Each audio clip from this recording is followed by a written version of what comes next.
Hello guys, welcome back to the Chelsea Godfather channel.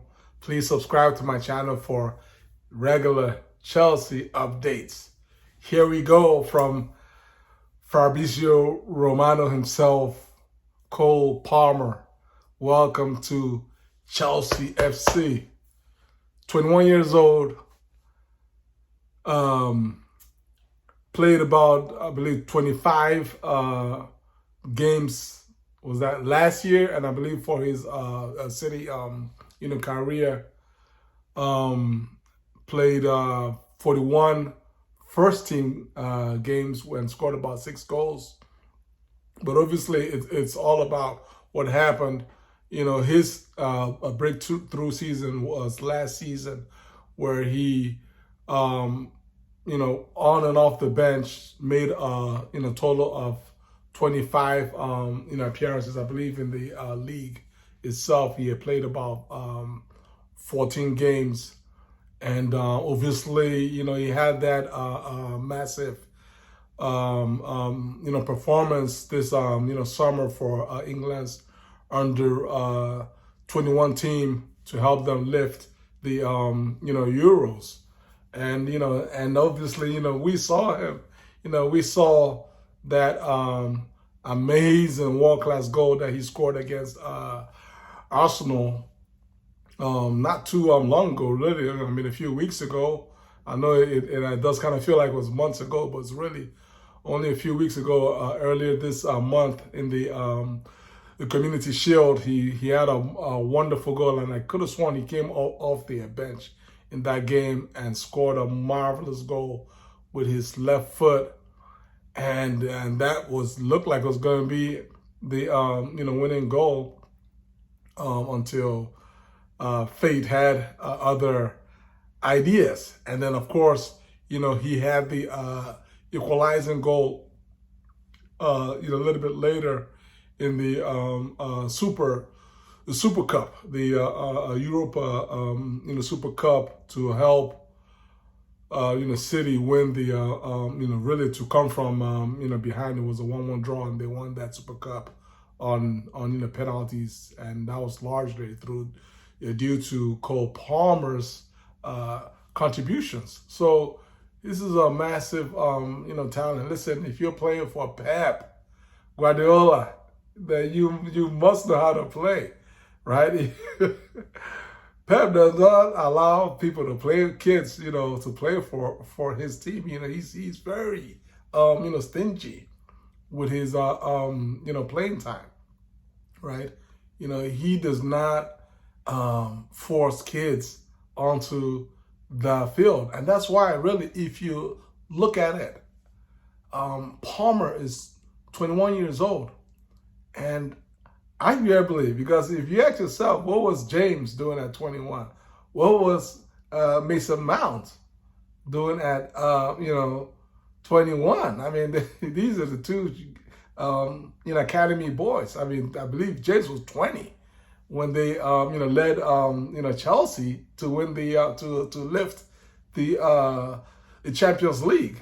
So comparatively speaking, Palmer does seem a little bit, behind, given the massive, talent that he has, and that is what is really, prompting this move. That, alongside the fact that, City has gone out and then, bought another player, Doku, I believe his name is, the Belgian attacking player, and so it's like, okay, I mean, they're buying Doku, they're buying the midfielder from Wolves, Nuno Nunes, I believe is his name, and and all these are young players, so he's looking and say, hey, Pep, what about me? How am I gonna play? Where do I fit in? And so he's become access to surplus. Not unlike so many years ago when a certain player that was known as Kevin De Bruyne became access to surplus at Chelsea, left Chelsea, went went to Germany and found his way to City, and the rest is history. So here's our fingers crossed that we paid him back, through Palmer, and the quoted price is a reasonable price in this day and age, 40 million plus 5 in add-ons. That's, I mean, I know it might seem like a lot for a player who hasn't really played a lot. As I mentioned, he's only 21 years old, and I believe in total he has 41 appearances for a City's first team.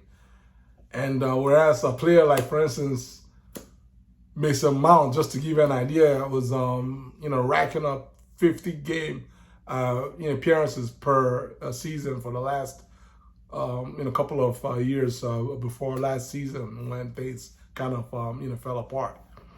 So what am I trying to say? What I'm trying to say is that this player is young. This player is still relatively inexperienced.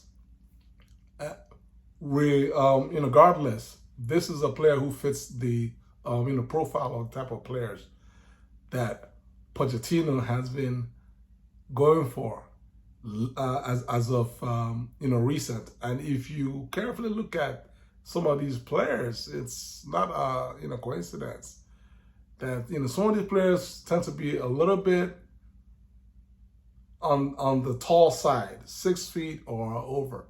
Palmer is 6 feet tall, right? Ugochukwu is over 6 feet. Chukwuemeka, who he actually liked a lot before he got injured, and he was playing him a lot, is over 6 feet. Obviously, we got him before Pochettino, but Pochettino played him a lot. Madueke, I believe, is going to get a lot of playing time this season under Pochettino. And so what I'm trying to say is that this player fits the description for the type of player, the profile of player that Pochettino has been intentionally going after. Only he can let us know why. But the writing is on the wall. Okay, he tends to favor players who have size and have the requisite technical ability on the ball, and that's just what it is. Now if you don't necessarily feel fit the profile, trust me, there's other strengths that those players have to compensate otherwise. Okay, and so guys, that's how do y'all feel about Palmer? Y'all can tell that I like this player. This player can play anywhere on the front line. He can play on the right, which he's not going to play on the right. Given the way Raheem has been playing as of late. I mean, I don't think anybody's going to play on the right wing as long as Sterling keeps on playing as well as he's been playing the last few games. He can play on the left, and he can also play in the middle. Personally, I see, this is what my own personal view is. I see a void in our team for the Chukwuemeka role, because Chukwuemeka is the only player that can play that sort of versatile 10 role in the way that he was playing. We don't have another player of that type of profile. Not necessarily skill. We have players that have skill, but the profile of the player, we don't. Chukwuemeka is a unique type of profile of being tall, strong, and physical on the ball, and has very silky skills. And Palmer, I've seen enough of Palmer. I haven't seen a lot of him, but I've seen enough to know that his profile is a bit similar to that. So my wild guess Do not hold me on it, but my wild guess is that Palmer will likely be playing in the middle of our attacking trio band. And, so, he will likely play in the roles slightly behind the striker, or maybe just with, with a lot of freedom to basically find his spaces to move in and out of from central areas. So he's going to start from central areas, and he may drift to the right, or he may drift a little bit to the left, and that's just what it is. And that's where I see him, because that's the role we don't have. That's where Chelsea has a massive void as of right now. So moving along, today we played Wimbledon, beat them 2-1 at the bridge. I don't really want to go too much into detail. Fans are not happy. We only won 2-1, guys. It's a cup game. Our main games this season are the league games. We need to finish top 4. That's the reality. We'd love to win a cup, but the bread and butter is the league games, and don't get distracted. Today's game, we didn't, the result, the score line, right? It's not the best. We had expected to win with a large, score a whole bunch of goals, and that didn't happen. That did not happen. Wimbledon scored their first goal off a fairly soft, penalty. Nani then equalized just before the end of the half after Silky moved into the box and won a PK, and then scored the PK. And then I believe with about 20 minutes left in the game, goalie error pretty much provided an easy chance for Enzo to open his account, which he did. So, guys, we have to look at the good news. The good news is we won the game. We've moved on to the next round. Enzo scored. Noni scored. And that's all it is. Guys, how do y'all feel about today's news? Like this video, share this video, and subscribe to my channel. God bless y'all. Peace.